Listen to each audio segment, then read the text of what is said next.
অবিচল রয়েছে, অটুট রয়েছে। এজন্য প্লট পরিবর্তন হওয়ার সাথে সাথে গোটা বাংলাদেশ ব্যাপী তাদের সুশৃঙ্খল আওয়াজ বাংলার জনগণ শুনতে পেয়েছে। আওয়াজ তুলে পান, ঠিক কিনা? ভাইরা আমার, বাবাজিরা আমার, বদরের প্রান্তরে আল্লাহর নবী কাতার করেছিলেন। এই কাতার আল্লাহ তাআলার কাছে এত বেশি পছন্দ হয়েছিল, কদ কানা লাকুম আয়াতুম ফি ফিয়াতাইনি তাকাতা ফিয়াতুম তুকাতিলু ফি সাবিলিল্লাহ ওয়া উখরা কাফিরাতুন ইয়ারাউনাহুম মিথলাইহিম রায়াল আইন।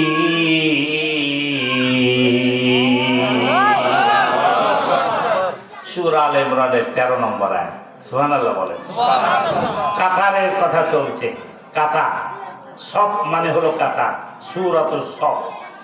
বদরের প্রান্তরে আল্লাহর নবী সামনের দিকে তীরন্দাজ, তার পিছনে তরবারিওয়ালা, তার পাশে বিনা অস্ত্রের কিছু সাহাবীকে 3 লাইনে দাঁড় করায় দিলেন।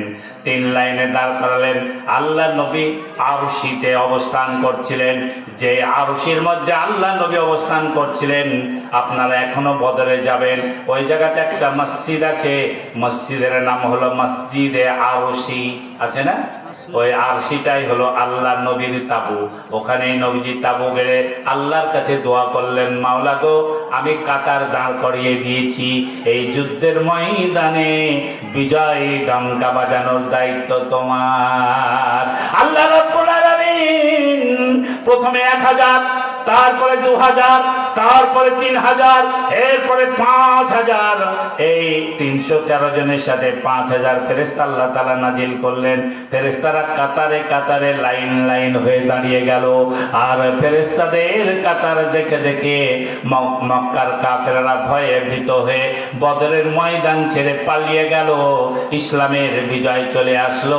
আওয়াজ তুলে বলেন, ঠিক কিনা?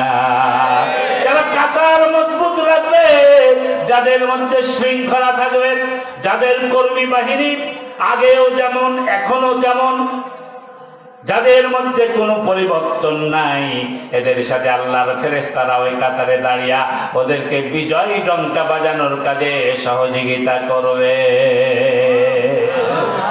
এটার নাম হলো কোরআন। আমি কোরআন থেকে কথা বলছি, আপনারা কি আমার ইশারা বুঝতে পারছেন? আল্লাহ কবুল করুন, বলেন আমিন। আর জোরে বলেন আমিন। উহুদের ময়দানে